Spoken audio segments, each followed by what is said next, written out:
Thank you so very much to the Academy for the invitation. Of course, it's an honor for me to be amongst such prominent speakers, and I will get to the point. As you can see from my title, I made it such that you might reminisce a little bit about some of the narratives you may have about Colombia.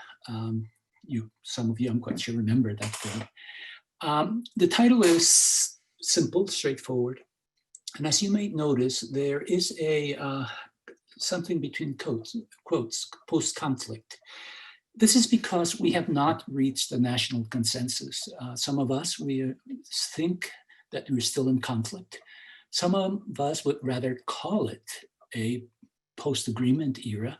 Some of us call it post-conflict, but what we are certainly not is in what is a sustained or sustainable peace. That we are not. My talk will be divided into three areas. I initially will address the context of Colombia, the current context of Colombia in terms of dangers, in terms of fears that are present on the field. Secondly, I will just very directly talk about what I have seen in the last 2 years or so in my current research in the field in very remote areas of Colombia that have suffered the scourge of the Colombian conflict. And last, I will also talk about some of the interventions that I am following, one of them in particular, which I will describe when I get there. The subtitle is Fear in the Presence of Real Dangers in the Context of an Aroma of Tranquility. As you can see at the bottom, my collaborators, and in fact, the program I'll be speaking about was done by the Fundación para la Reconciliación. I am still an appointment at Boston University, and Fundación Santa de Bogotá is where I work in population health. Let me get started. The first question that I always get asked is, why are you doing what you're doing? Why are you going to these places? And I must say it's a question worth answering. I just want you to realize that we have human rights and we've signed charters of human rights in Colombia. Often people claim we don't, but I want you to know that we do have some human rights because they will be important in the last little sentence that I'll have in this slide. But violence and life-ending violence still remains. Let me start first here. This is a little bit of a misnomer. In fact, we have 9.2 million victims, registered victims of the Colombian conflict. The ones I'm working with right now are approximately 2.5 million victims that are living in rural areas. 57% of them are in dimensional poverty. And also just to remind some of you, or all of you maybe, Colombia still has the largest number of independent people, internally displaced people in the world. It's continuing. If you monitor the news about Colombia, you'll see that not last week, 2 weeks ago, we've had massive internal displacements because of COVID, because of what we call criminal bans and what we call pretty much insurgencies here.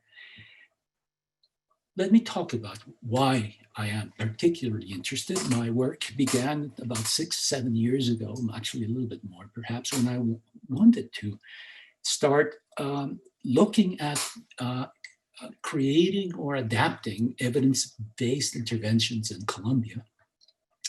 And we have some, and they appear to be successful, at least in their experimental stages. We still have to implement them, we still have to disseminate them much better.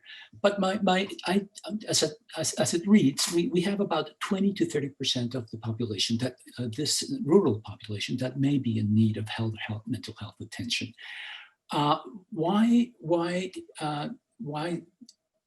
20 to 30% seems to be a large difference. We still are continuing to try to figure out or to assess in a better fashion what the dysfunctions or the mental health needs of these people are. Most prevalent are depression, anxiety, and PTSD, post-traumatic stress disorder.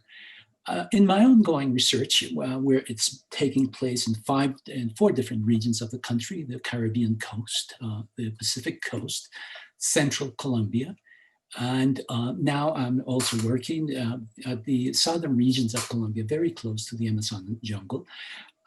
We have seen the following, that 37% of our sample, what is our sample? 250 young people to ages 16 to 24 and above is my, what I would call my adult group.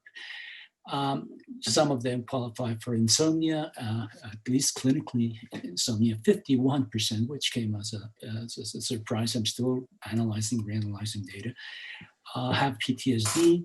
But what I want to point out very, very importantly for us is that comorbidity is perhaps the rule where I work in terms of mental health. That is what I am most interested in my research, perhaps finding ways to treat in comorbid emotional disorders. We do have psychosocial governmental programs. In fact, I am one of the people who assesses the government in terms of the what is called the PAPCV, is a psychosocial and health intervention for victims. It's been in place since 2013. It's ongoing 2020. We've only been able to really service 700,000 people up to now in the years that we've had in the last 7 years. Also, very importantly, because it's going to be quite a central part in my talk, non-governmental institutions provide services in very remote places, and though I don't know, I have not been able to figure out how much or how many people have them. But I also want you to know that neither of them have really meaningful evaluations as to what we normally would like to do in implementation science, look at the impact that they do have. Also, people continue to be targets of sexual violence. Very recently, it's come to again and again, and much more poignantly so, to our attention, that sexual violence, it's just simply unreal in our territories. It's just even to the point in which there are alarms now and new laws that have been created because of just simply childhood sexual violence, and violence against children it's really rampant in Colombia. As you see, I also added governmental forces. It's been in the past, and it continues to be found out. We continue to find some of the atrocities that have been committed. Also, I want to point out something very relevant to our current situation, that social leaders and ex-combatants are currently the target of paramilitary groups. The numbers in which fluctuate from 300 last year to 1,000 over the last 40 years in terms of social leaders. What are social leaders? And these are people whose commitment to their human rights that have been taken away from them and continue to be denied have really put their voices and in fact their integrities forward, fighting for themselves and for their communities. They are really at the forefront of our transformation in Colombia to claim or regain our human rights. Okay, let me continue in this. What are the real threats that give rise to fear and their fears? And I'm going to talk about their fears and our fears, or perhaps my fears, or the people that work with me in the field. I'll start with their fears, the people we meet. These are farmers, these are people who make a living by just selling little food stands in really rural roads. Most of them do not have formal employment. They do have health, in as much as we in Colombia have universal health care. Its effectiveness depends on very often where the region they are, as well as the number of people that can be serviced by our what I call health providers. What is their fields? Okay, I should have started this sentence perhaps with the last one. Fear is an instrument of war. What does that mean for us?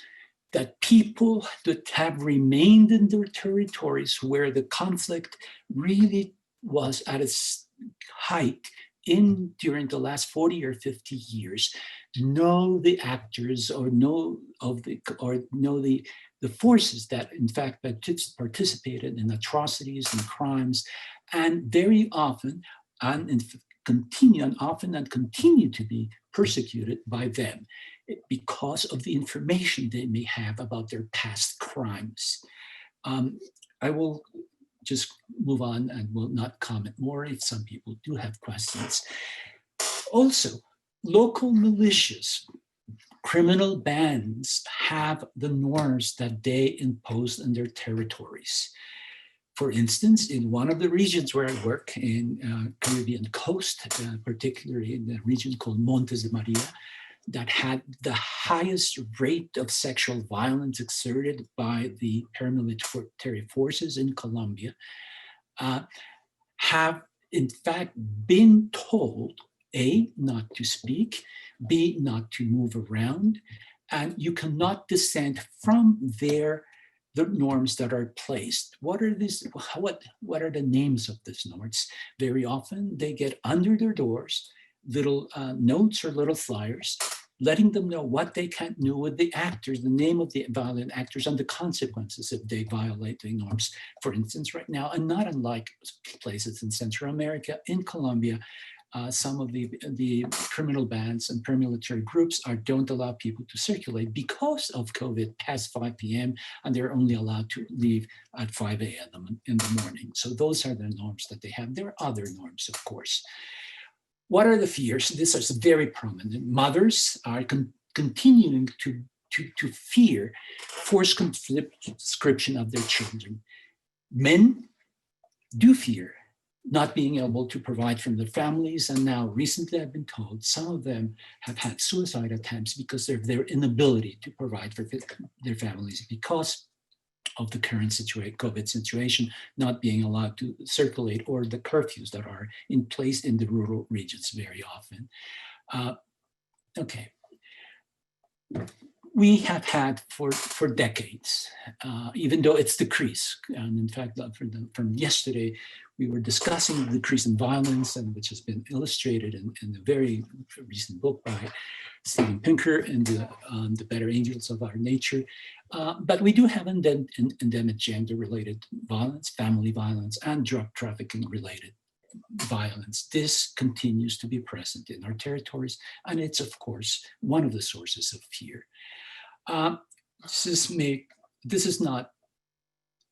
This is also the case, and because we've had, and people who work with us in the Fundación para la Reconciliación have described these to me, because before this talk, instead of just simply going to all my numbers and just simply showing them to you, what I've done is ask the people who currently are in the field, who work with us, about what has been their experience over the last 15 years working in the most recondite regions of Colombia. And they've been caught in crossfires. Now, what are our fears? Walk-in observers from paramilitary groups during community workshops and during interventions, and vaccines. Let me explain what those are. Vaccines is when someone comes to you and asks you, what are you doing? And you explain to them, and I say, well, if you want to go on, you have to pay us. And of course we don't, but they still have essentially that mechanism. If you want to work here, you have to pay us. It's a fee for you to be here. So that still is, and in fact, it's an old practice in Colombia with farmers that were asked to pay the groups in order for them not to harm them. That is the dissident these days, or former revolutionary armed forces of Colombia. You would have to pay them to be able to farm. Also, some neighborhoods are inaccessible to us.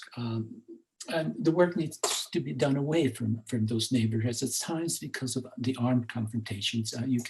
Some of my collaborators, which are they are one of the bravest people and the most amazing people that I've come across, describe to us just simply the machine gun fire that they hear, and very near where they're holding workshops which are called the schools of forgiveness and reconciliation, the ones that I'll be talking about briefly shortly. In some territories, asking may place one at risk.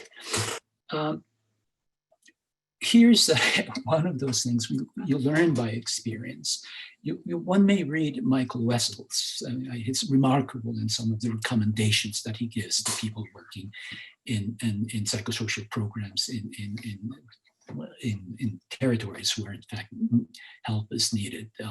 One, in fact, should not really cause a risk to the people one works with, and one should not become a problem to them. I mean, we have an expression in Colombia, which is the invasion of the vests. UNICEF, United Nations, you name it, all come with vests to this territory.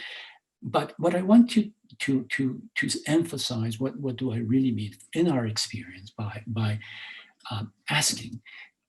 One goes into a place one doesn't know what will happen if one associates, for instance, with the police department. That, in a way, may be a group that is not being, in the context of the community, looked favorably. We also have, when we talk to some people, they tell you, don't ask, stay, don't move away, be careful who you talk to. And the best recommendation we've had to deal with our fear, and I think as some like Wessels and some of the literature in global mental health has pointed out, it's really the best way to do is to go in with members of the community that have been there, but not only that have been there, but will remain there. That is very important. For whatever you do to make it sustainable, you need to be and know who the people who are committed to the territories, as we call them here, to remain and to collaborate and to work and to create community. One more thing as to our fears, and because I didn't talk about it in the next slide, is how do we deal with them? How would it work? Who are the people who go in and do the workshops, which I'll describe? And we use WhatsApp. WhatsApp, it's our way of communicating and in staying in touch as much as we can, just to make sure, just to check on how your partner, how your collaborator is doing. Let me move on. And we'll be talking about confronting fear of violence in post-conflict Colombia. I'm going to talk about the current work which I'm doing, which is working with the Schools for Forgiveness and Reconciliation.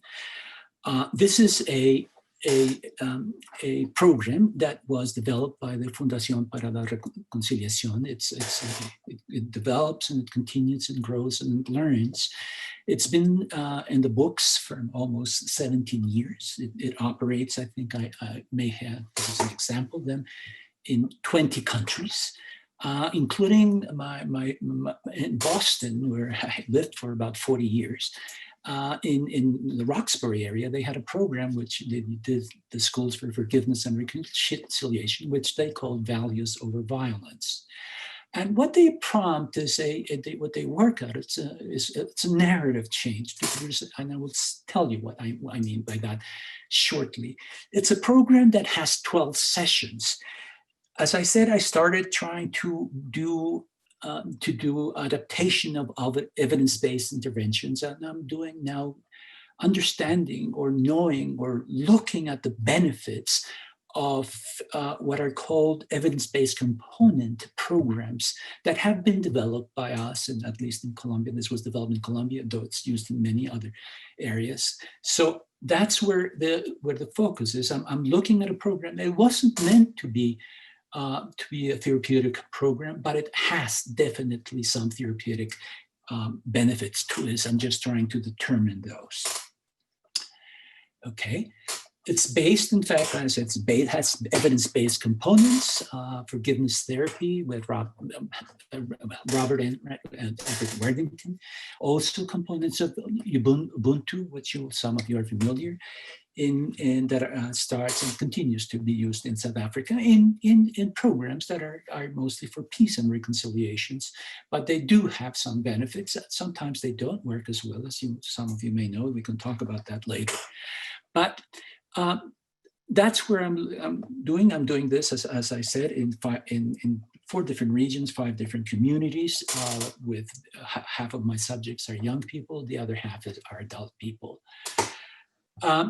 What's important about this program of this intervention is that when we meet in the communities that we saw below, the first step that one does is just simply create a space, as we call, and that is safe, it's confidential, and where you know that you will have a community of your peers surrounding you in support and supporting you in what this program will be about.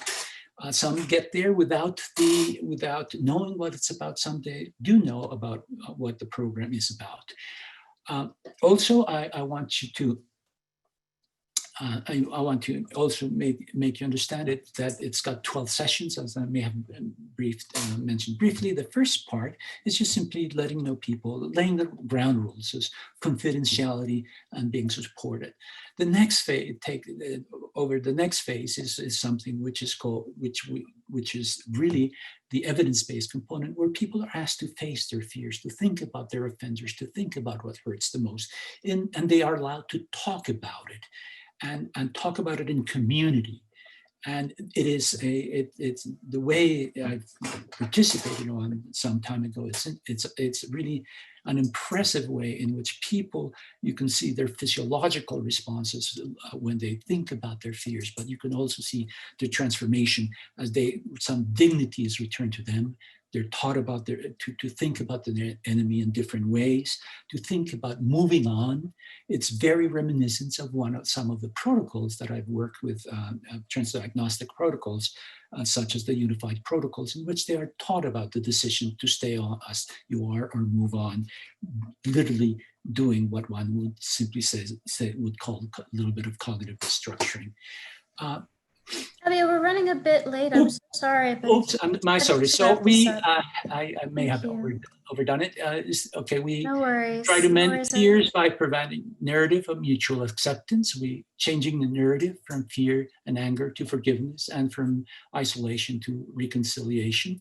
A little bit of data, which I could have made it a lot more data, but this is the difference in depression that I'm finding in up to the before and after. 3 months later, I'm right now starting remotely my 1-year assessment of the changes. But what I want to show you, and I continue to use my pointer, I know you can't see it, is that the young people don't seem to be reconciling as much as the adults at the end. And there's a fairly interesting difference in the amount of depression between young and adult people.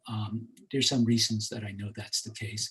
What are the coping mechanisms of the community that I work with? They tell me they trust in God.